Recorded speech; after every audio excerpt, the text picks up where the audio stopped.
Hi, my name is Christina Williamson, and I want to talk to you about influencing factors of behavior for those with autism. There could be a number of different things that could be factors that would be considered behavior. It would be social, behavioral, cognition. It could be language, um, neuropsychological factors. There's a number of different things. Things that are thought to be behaviors would be like idiosyncratic language, which would be an example. What do you instead of what do you do, or what are you doing? Um, Things like classroom expectations. It could be inflexibility of the adherence to a routine. It could be distress when making changes, or transition difficulties. It's important to understand that students may have repetitive behaviors and that appear to be behavior related. They may do things like lining up toys or flipping objects, or they might have something like called echolalia, which is repeating what they just heard. Language used in an odd way is also another influences of behavior. They may have a fixation. They may be highly restricted or fixated interest of abnormal intensity or focus, so they might become so fixated on something unusual. It could be a pencil, it could be a line, it could be their finger, it could be a number of things. Other things would be like smell and touch. So every year, teachers want to put together their classroom that is, full of creativity and visual appeal and all of this wonderful learning environment that is rich, because they want to meet the needs of all the students. However, those with autism, it can be overstimulating, and if it has too much color or too much clutter, it becomes an overstimulation. So the classroom setup is really important. Some of the factors you want to look at is seats facing the teacher, relevant wall displays, visual cues around the classroom so they know where they need to be, distinct activity areas, reducing brightness and glare, simple high contrast displays, classroom organization, enclosed activity areas so they know what is meant for that area,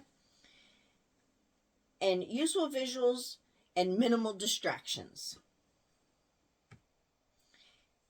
So they might be hyper or hypo-reactive to sensory input, or unusual interest in a sensory aspect of the environment. So here's an example of how this can affect a student.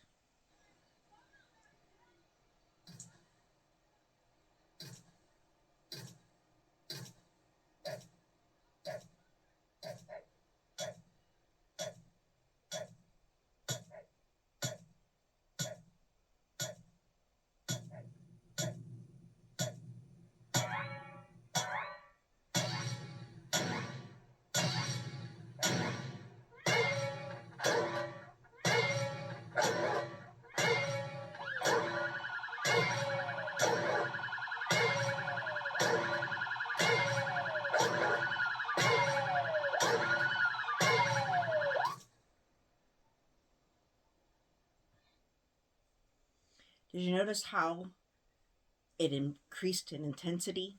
And this is how they feel in a classroom that's overstimulating.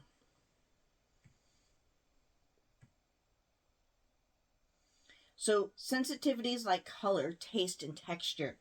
Sensory modulation is described as being the mechanism that permits individuals to filter the mass of sensory information that continually floods the nervous system in an appropriate manner. You can see a number of different sensory area break ideas. It is reported that 78 to 90% of children with autism experience sensory processing issues.